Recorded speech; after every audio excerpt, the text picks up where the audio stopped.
everyone. Welcome to another version of the Sylvan story. We are grateful for you to be spending some time with us. I'm Nick Powles, publisher of 1851franchise.com. We are a franchise storytelling magazine. So today we're going to go through some more stories, just like we've been doing in the past, learn what it takes to become a Sylvan franchisee, and hopefully give you some insights that you can use as you continue to explore your journey. Jessica, I want to invite you in first. Thanks for spending some time with us. What I would love, and it's such a simplistic question, and I use it every time, but I think it frames things nicely. I would love you to tell us your story and what that means to you and what you want our audience to know about how you went through your career and navigated your way to becoming a Sylvan franchise owner.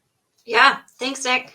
So I was always going to be a teacher. I knew it from when I was a teenager. I was that babysitter that everyone wanted to have on a Friday night. I went to college, got my education degree, and was teaching fourth grade and thought I was where I was going to land the rest of my life.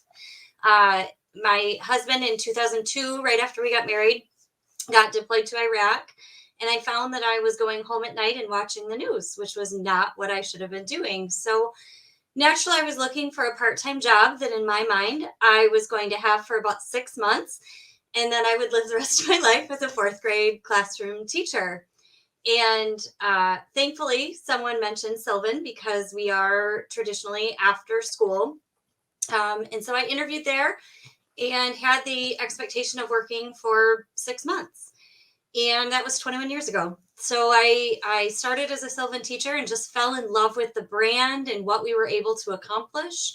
So I ultimately took a full-time position in those centers, worked my way up to managing those locations. There were 2 at the time. And then my husband and I moved about an hour and a half away. And so I started that journey all over again, started teaching, worked my way up to managing. At that time, they had 3 locations.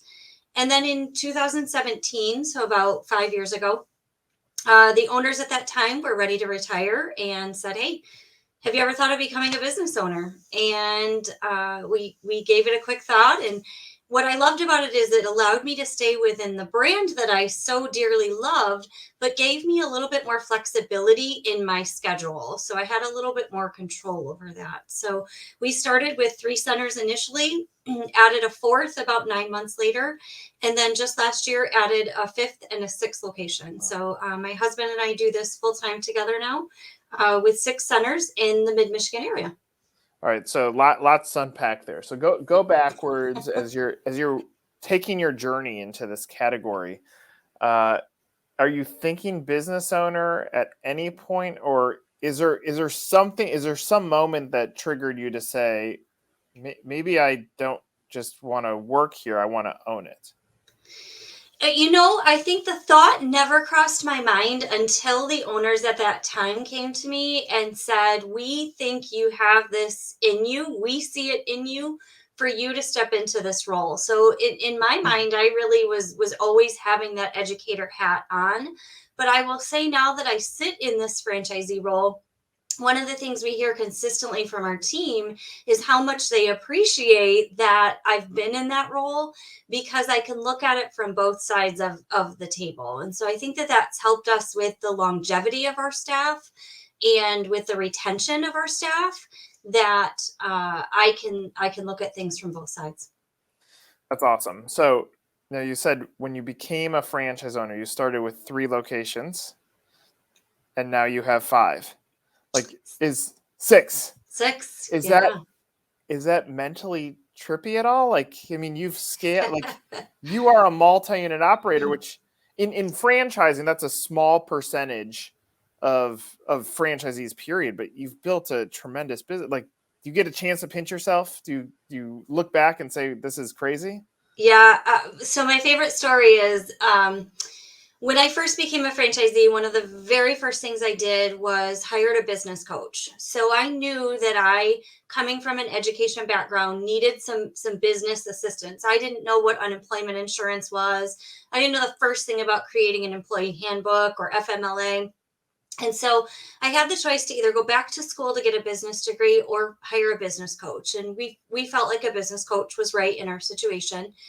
And in my 7-year plan, we had written that my husband and I would eventually do this together because we have very complementary strengths. I'm the visionary. I live in the gray world. He was in the military, lives in that black and white, very financially driven. And we wanted to do that at year 7 when we paid off our business debt. And uh, it every time we had the opportunity for a resale, it felt right. And at some point, I think it's really important to trust your gut. Your instinct is there for a reason. So in each case, the owners at that time reached out to us. We haven't done any outreach to grow our teams. But it just, when we visited the centers, we had a feeling that this was a place we were meant to be. And I'm very happy to say that my husband joined me last year at year 4, full time. And we just this June, so a month ago, added an additional layer to our administrative team. So certainly there were growing pains. That's a fast growth. But I think the great part is our team has been willing to give us some feedback, and they've been very open and transparent along the way, too. That's so awesome. So I think if someone's on the outside thinking about becoming a franchise owner, I think one thing that can help them make them comfortable, which is something that you went through, is how you navigate COVID. And I'll share my opinion as I've spoken with many franchise owners from Sylvan. What I hear is that almost passion took over. Like you knew the difference that you were going to make. That even though financially it might be turbulent, every business was going to be turbulent. Like the purpose ended up triggering up, and clearly in your background with teaching, in a passion for teaching before you even get into this, did that help navigate that? I mean, it doesn't make it easy as a business owner to navigate COVID, but did that help? You felt like there was a purpose beyond just being in business. Yeah, absolutely. I think, my husband is a great story on that flip side. He did not come from an education background, but would listen to me talking at night about our teams and what we're able to accomplish. He would see the stories that we get from families, those life changing stories that we get honestly on a weekly basis. And even as an outsider to the education world, he was able to say, how nice would it be to be full time and owning this business that changes lives? And that's really why we made the decision to do it together. But I would say the difference between the Sylvan franchise and some other franchise groups that I have some peers in is that ability to network and be a family. This group of franchisees truly cares for each other like no other franchise system that I've heard of. And there's no way I would have gotten through COVID, even through a staffing crisis. There's always going to be a pandemic or a staffing crisis. There's going to be something that comes up, and I know that I've got a good 25 people in my phone that I can call that sit in my seat across the country that will spend hours with me for nothing other than the pleasure of helping a fellow franchisee. So as I'm listening to you speak, I mean, I keep on hearing teams and people and family. Like ultimately, is that the secret to business? You're not saying I and this is like or mine. You're talking about something that's bigger than you. Is having that mindset essential, in your opinion, to being successful as a business owner too? Oh, absolutely. And I think part of this is because we are multi center owners. So I'm not the most important person in any one of our 6 centers. Any given family in our centers, or even some of our part time staff, may never meet me or may meet me once or twice in their life cycle in the centers. And so part of that is coming from my multi center background and knowing that I need to have that mentality that my staff, especially my full time teams, are more important to the success of our business than where I sit and what I do on a day to day basis. I feel like my job and my driver really is to make sure that they stay passionate and that I give them the resources and tools to be able to do what I've asked them to do effectively. I think I may have a little bit more centralized language. If I had one center, I would probably be a little bit more um, internal with that piece, but as a multi-center owner, there's no way I could do that. I love that. That's fantastic advice. Jessica, thanks for sharing that. I'm going to put you back in the waiting room. I'll bring you Okay, back in just a little bit, but thank you great. so much for sharing your story. Audra, I want to bring you in next. Audra, same question to you. I'd love for you to share your story with us, everything you want us to know about you and your Sylvan journey, how you became a franchise owner. Sure. I actually interned with Sylvan as a college student. I was home for a summer and helped out with summer camps, academic camps, and STEM camps at the time. And then after graduating, I just really fell in love with how much of an impact we could make on students. And it was so different than the traditional classroom. I graduated with an education degree, but really felt I could make a deeper impact with the Sylvan model than I could in a traditional classroom. So I came back, started as a teacher, worked through the various roles as a director, and then eventually bought my single center. So I am the in the office, running the show, but also doing all the behind the scenes business piece.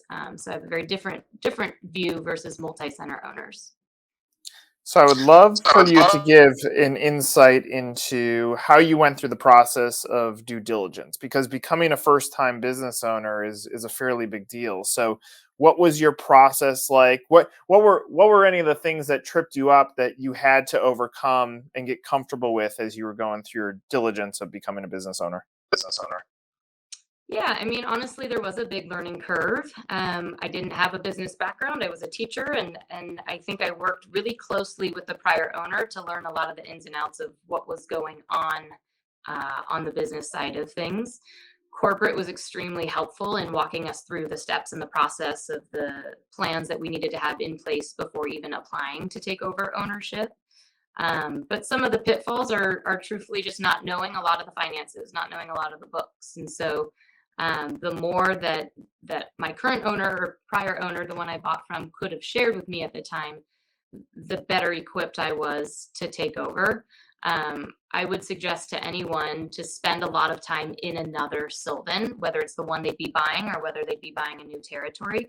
But just the more experience you can see of how the day to day is run and then what the behind the scenes books look like, I think the better equipped you'd be to take over. And then echoing kind of what Jessica was chatting about, Sylvan is not an island. There's a huge family of fellow franchisees who have bought their center a year ago or 20 years ago, and they're all there to give you their advice. So I really leaned on a lot of other franchisees who'd done it before me to try to help map out the business plan, the projected budget, those kinds of things. So now that you're in this, I would love to know what is the dream? What where do you take the business from here? And as you reflect back through your career and your life up to this point, has it completely evolved now that you're a business owner, and what you want to do next? Yeah, I mean, owning versus just being the director of the Sylvan has really changed my family's life. It's a totally different playing field that's really challenging and really rewarding for me. Um, my dream is not to grow to multi centers. I am very happy with the one center, but we have grown revenue double since I took over, and so my dream is to continue to grow it that way. And I would love to start working more on the business, less in the business. So hiring more staff who can really run it successfully so that I can be more on the outside and have a little more flexibility for myself. And I think now that I have a good understanding of how this business is run and what we can do to really move that needle, I think there's a lot of opportunity for me to kind of design my own path with what my role looks like at Sylvan. So I want to go back into one thing that you just talked about is you've doubled your sales on a single unit. Is that through the relationships that you've built with the families that you're taking care of? Is it based on marketing? Is it based on staff? Like, how have you been able to grow within the one unit that you have? Because some operators will take the approach of the multi-unit route. You're really hyper focused on how do we continue to fill our four walls here. What has been your secret to success? I don't think it's any one thing, but I think it's a combination of all the things. We've really focused heavily on keeping families happy, making sure families are, students are successful and that families are aware of that. So for us, it's been a lot more regular and consistent communication with families. And of course, we're doing a lot of marketing and getting out in the community and being well known. We have a lot of competition in our area, so we still keep up with a lot of those activities. But I think really just doing what Sylvan is designed to do, but doing it at a really high level or doing it really well within our center has helped us grow in volume. And I think it will continue to as we expand. And I think we have to add more staff to help handle the volume, because even through the pandemic, our volume has just been booming.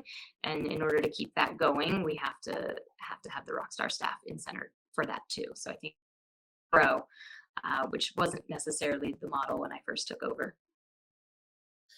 All right, and lastly, as a close, is there anything from a process standpoint that, from an expectation standpoint, was amiss, and how did you overcome that as you become an operator? And really, from an advice standpoint, because you said obviously go work in a Sylvan if you haven't, or see a Sylvan if you haven't. But was there anything from an expectation standpoint that was a blind spot for you as a business owner that could help someone else that's going through that process?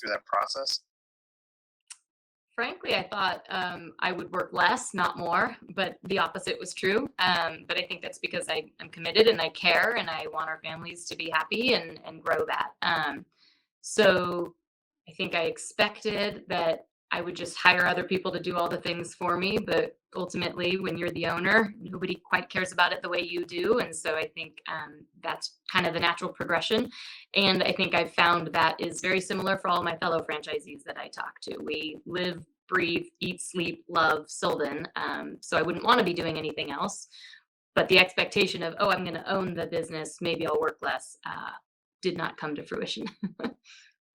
So I lied. I said that was the last question. Now I have one more follow-up question. So as I mean, I in the same seat as you as a business owner. I'm the business owner of our company, and I will say at some point I probably had the same expectations. My business is not a franchise, but maybe not. I didn't have the expectation of how much time I would work, but I didn't have an expectation of necessarily how much I would commit to it. But at some point, it didn't feel like work anymore. It felt like I was like, it was almost like my hobby. Did that happen for you as you're going through kind of, determining how do you overcome the expectation of working less?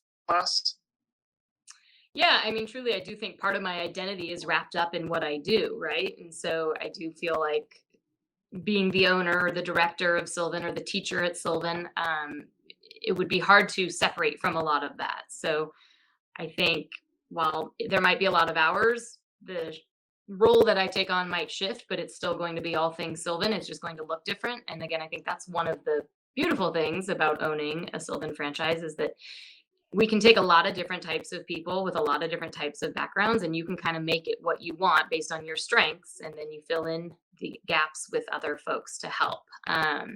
So I got off track, Nick, but I think, did I think I was going to work this many hours? No, but do I want to be working less hours? Not necessarily, just different kinds of hours. Yeah, you have to really have a passion for the work that we do. And you'll find that the people in it have that passion. And so anyone who feels like that's a good idea or a good use of their time should definitely look into it. It's life-changing for both the staff and the students and families that we serve. I love it. Audra, thanks for sharing your story. But again, I'm going to put you back in the waiting room and then I'll bring you back in. And then Kayan, I want to bring you in. So I'm sure you heard parts of it, but same question to you. I would love to hear your story, what you want our audience to know, everything you want them to know about your Sylvan story as well. All right. Well, it's been a long, long time because I started in 1999 as a part-time teacher just out of college and had a sixth grade teaching position ready in the fall. And I worked at Sylvan for 3 months over that summer of 99. And at the end of those 3 months, I was like, nope, I think this is where I belong. This is life-changing. This is why I went into education as a teacher. And I contacted my franchisee and asked for opportunities. And at that time, there wasn't a big opportunity for me full-time in that center. But 6 months later, I did stay with Sylvan and was hired full-time. And then I worked my way through all the different director roles, director of education to center director. I moved to another bigger center for more opportunity. And in 2006, I ended up taking over 2 of 3 centers that I was managing for our franchisee. So that was many years ago. And I've operated 5 total centers, and I can't see myself really anywhere else but Sylvan. All right, what a incredible story. So I want to go all the way back to 99. We're gonna party like it's 1999 in this next question. So your dream at that moment when you get out of college is you want to be an educator, I assume. Right. And so you earn a role or a job at a school, and you take this role out of college in between the graduation point and when you're going to start this. And probably not thinking this it falls under your passion of teaching, but not thinking this could be your lifelong journey. Like even the maturity of a young person to be able to say, I know my college career should lead me to working in education. I am in education. Like, was anybody questioning, are you crazy Yes. right now? Like, how did that go down? Absolutely. My parents, most of all, my mom said, What do you mean you're turning down a real job for not a real job? So it was more about really following my passion with Sylvan and how we do change lives every day. And again, why I went into education is to change lives. And I felt like we were doing that every single time we were with every single student. And I just felt like I don't know that I'll achieve that in the classroom the same way we're achieving that at Sylvan. So yeah, I did have that bridge to cross with many people in my life, saying, why are you staying with a part-time job that you don't even know what's going to end it, where it's going to end. But for me, I just really admired our staff, what they were doing behind our windows at Sylvan as directors. And I just wanted to learn more. So I really had a desire to learn more, and I did. And every time I learned more, I loved it. And, there's really no looking back. So. Well, it's interesting because like right now, and it's a big news story, is the teacher shortage crisis, that teachers are leaving the workforce. And they talk about the red tape and not the flexibility and having impact. And most of the time, those are teachers that have gone through a lifelong career, and now they're saying, I can't do this anymore. And obviously, like COVID beat down a lot of the process, but it's creating this eye-opening moment. And at the same side, some of these folks are saying, okay, now I can go into business ownership and set my own schedule and eliminate some of the red tape and own my business. That's an insight that people that have been teaching for 20, 30 years are gaining now that you gained so early on. I think it's amazing that you were able to stick with this and go through it. So at what point are you thinking business ownership? And because that's another big shift. You're going from, I thought I was going to be a teacher at a school system, to now I'm teaching, still arguably having even more impact on students that need this in this career. But how does business ownership come into the discussion? Approximately 2 years after being a director in my first center, I just was having a lot of success as a center director. And I thought, I can really probably do this on my own. And what really does that look like? So I did have a few meetings with corporate staff and found out more from other owners across the country and such. So I set my sights on something 2 years after I started with Sylvan, ended up leaving my first center, moving to another city for more opportunity with a new franchisee and a new city. And the rest is kind of history there. I established kind of a shadow stock ownership role with my second franchisee, and said within 3 to 5 years, I think I want to, own and operate my own centers. And together we opened 3 centers, and I ended up taking over 2 of those 3. I think it was 4 years later. So kind of just set those goals and made it happen. Not that anyone likes labels, but do you label yourself as a business owner, an entrepreneur, an educator? Like when people are asking, like, tell me what you do, what's your label now? If I just meet someone in the community and they don't know, who I am just from being in this community as a Sylvan owner, because I do have that label in our cities. I just say I own and operate a Sylvan Learning Center, and I'm a teacher by trade. And then it kind of really leads into that conversation from there. Like, what, it is a pretty exciting thing to talk about, and it is my passion. And like I said before, I really don't see myself doing anything else. Talk about hours and work commitment and things in a day, and I just don't feel like that. I might work from 6 a.m. till 9 p.m., but I'm not really working all day every minute. But I'm available, and it's in me, it's in my family, it's what we do, it's what we're known for. And I strive to say, hey, if we offer excellent customer service, we'll have an excellent business. So that's just how I lead every day and think about my life. I want to end this portion with this question, because I think it will resonate with an audience that's watching this. And again, you had the insight that you were going to make this decision at a very young age, that this was the career path for you. But can you still have a passion or fulfill the passion for educating when you're also a business owner and you're managing the financial side of what education costs? Absolutely. So I think they really go hand in hand. Sylvan has just been a great marriage of education and business, satisfaction, success for me in my centers. I don't want to say see them as two different things, but of course, education comes first, quality service comes first in our centers, and then the business happens as a result of those two factors, that we uphold quality standards with Sylvan, and our kids and our families come first and foremost over everything. And again, then our business is excellent because of that. I love it. That's fantastic. Thank you so much for sharing that Sure. portion of your story. So I'm going to add everyone back in. First of all, again, thank you for everyone joining today. What I want to go back, I want to continue on the topic of how do you go from educator into business owner? And Jessica and Audra, I want to give you a chance to talk about this too, because Kayan and I just went through that. How do you navigate passion? Jessica, we'll start with you. How do you navigate passion for making such a difference and managing a P&L as a business operator?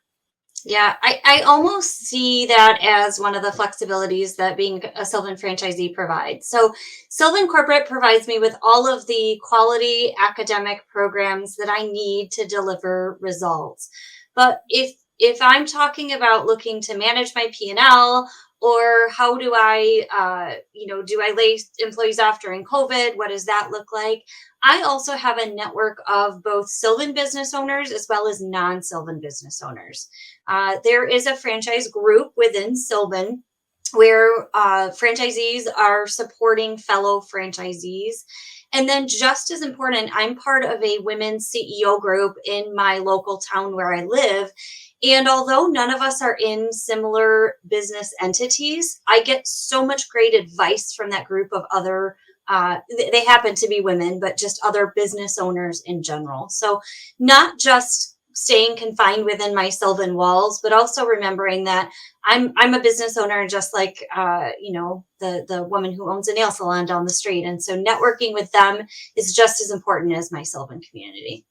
I love it. And Audra, same question to you. Like, how do you navigate the difference between passion and business?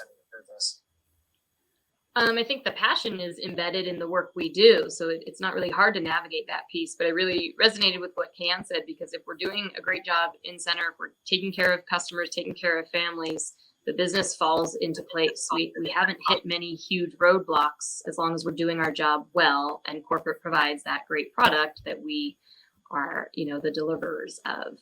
I think it's very easy to love what we do. And it's very fun as the business owner to create the culture within our center of happy staff helping us deliver that great product. Love it. Appreciate that. So, Kayan, let me go over to you on this one, and I'll ask all of you the same question. What is the scariest part of being a business operator?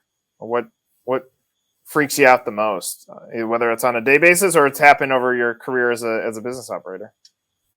Well, I can speak to that. I lived through the recession in 2008 through 2011. It really cash flow and just navigating the economic world. We can't control all that, of course, but we can control how we respond to it.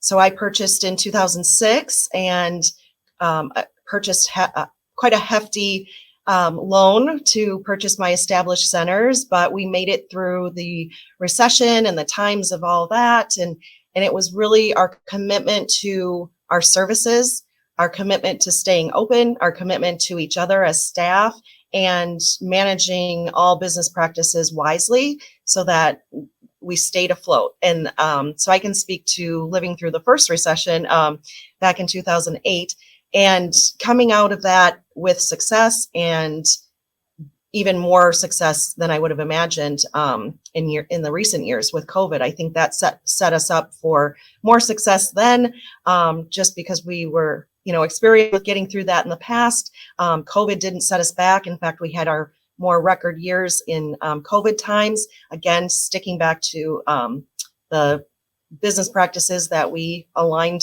back in 2006 when we purchased. Are you able to reflect backwards on, you're working in 2001, which was chaos, and with September 11th, you have 2008, yeah. Which we had to go through some bumpiness there. You have 2020, you got now 22 as a different one. Does knowing that you can survive that, does that make you feel confident with the future? Absolutely. Yes, for sure. It's always scary, and it's just about reevaluating where we all are, what our commitment level is, and what are we going to do to make it happen. So failure is not an option in my book. My family motto is make it happen, and we do. Love it. Jessica, over to you. Same sort of question. What's the scariest thing as a business owner? What scares you on either daily or regular basis? Yeah, oddly enough, similar answer. So our LLC is COT. It stands for Circle of Trust, and that's the idea that I have 60 plus individuals who are relying on my decisions to support their families. And not only that, my own family has a lot of collateral in this business. So I remember last August sobbing on the bed saying, if we don't make it through COVID, we not only do all these people lose their jobs, but we personally lose our home. And I think that that's a weight that will never go away. Kayan's a great example. There will always be something large that we have to get through. And that's where having that knowledge that there are so many that have come before us that have gotten through it and that are willing to help new franchisees get through it is so reassuring, because I truly feel like I'm not in those crises alone. That's awesome. Love it. And Audra, same question to you. What scares you on a daily basis, or whatever hits you as a business operator? On a daily basis, I'm probably worried about everyone showing up on time and making sure that all the day-to-day needs are met. Or a director quitting unexpectedly, things like that. But that's not a major concern. I think the biggest fear is the unknown with the finances. The same thing. I did not get to weather that 2008 recession, so I'm just hoping we don't have another one. But in the meantime, we have a lot of power to prepare, to position ourselves well to ride those, and then a lot of fellow people to lean on to help us through that. So the fear is the unknown. All right, and let's go ahead and end with this. We'll go Jessica, Audra, and Kayan to take us home. From a advice standpoint for people that are out there thinking about buying or becoming a part of the Sylvan family, what advice would you have for them on the process, on what it takes, on what you would have done differently? Jessica, do you want to start with just your advice to anybody that's watching this?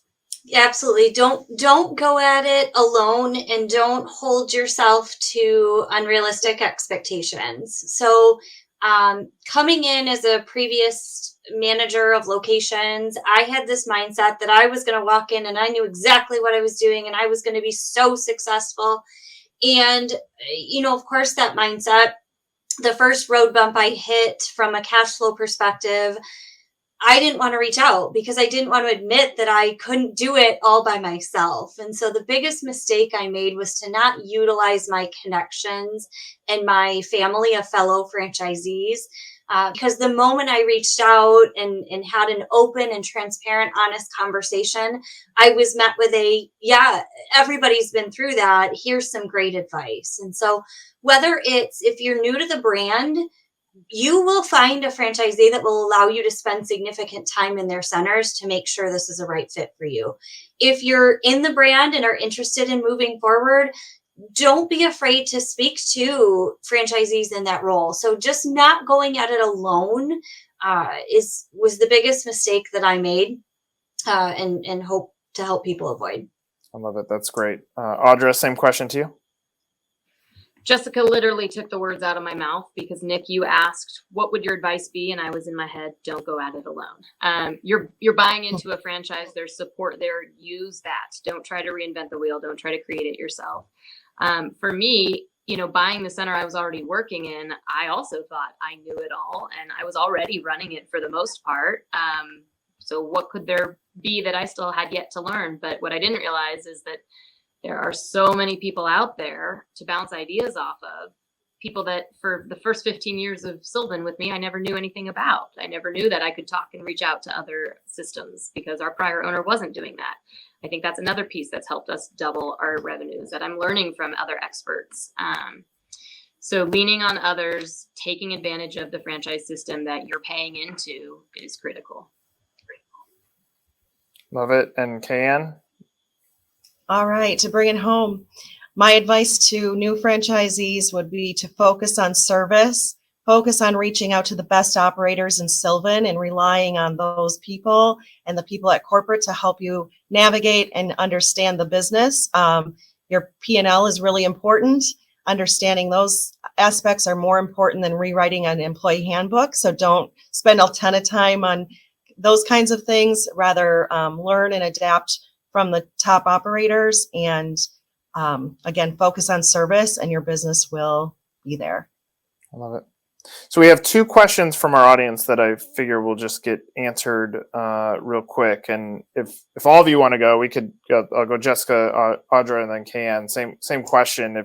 If any of you have any feedback on this, but one of the question came in: is the opportunity only good for teachers? Jessica, how would you answer that?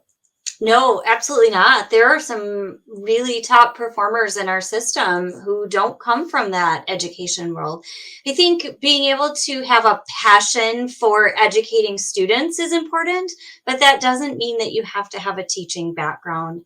It is absolutely, there are some long days, there are some difficult situations. So I think you do have to have a passion for children and making sure that they have the right fit. But no, I don't think you have to have an education background. My husband doesn't, and he's doing very well in the business. He's a year and a half in. I love it. Audra, anything you want to add to that? Yeah, I've just seen a lot of really successful Sylvan owners who are not teachers by any stretch. And they are outperforming a lot of us. And we're grateful that they're in the system because we're learning from them too, and vice versa. And Kayanne, anything else you want to add? Just totally agree. You just have to be passionate, kind, and focused on service. Okay. And then the other question that came in, and Kayanne and Jessica, as multi-unit operator, I think there's value in this. Among the centers you manage, what is the general percentage of students by K5, 6 to 8, 9 to 12? Do you see any consistencies? Kayanne, you can go first. Jessica, you can go second. In who comes in there, just to give an insight to our audience? In my centers, most of our age group over the years has typically been 4th through 7th grade. In recent years with COVID, we're seeing an influx of kindergarten and 1st and 2nd graders, more than we really ever have. So more that middle age grade. But again, because of COVID, the younger students are there. Personally, we love servicing our high school students, college prep and everything. So we have a strong focus there. And so a strong enrollment is there as well. Love it. Jessica, what about you? Yeah, to some extent, honestly, I think some of it depends on our full-time teams that we have in the center.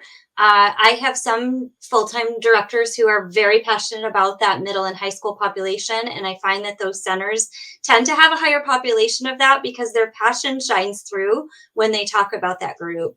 My directors who've come from the preschool K-1-2 world tend to have a little bit more of those students. So I think similar to KN, we've shifted a little bit younger coming out of the pandemic. But to some extent, we also allow our directors to kind of shine in their passionate areas as well. Love it. Well, for Jessica, Audra, and Kan, I appreciate you guys all sharing your stories. They were fantastic. And to our audience for watching, thank you for paying attention. We wish you the best of luck on your guys' journeys and your guys' journeys. And thank you so much for sharing your Sylvan story. Appreciate it. Thanks.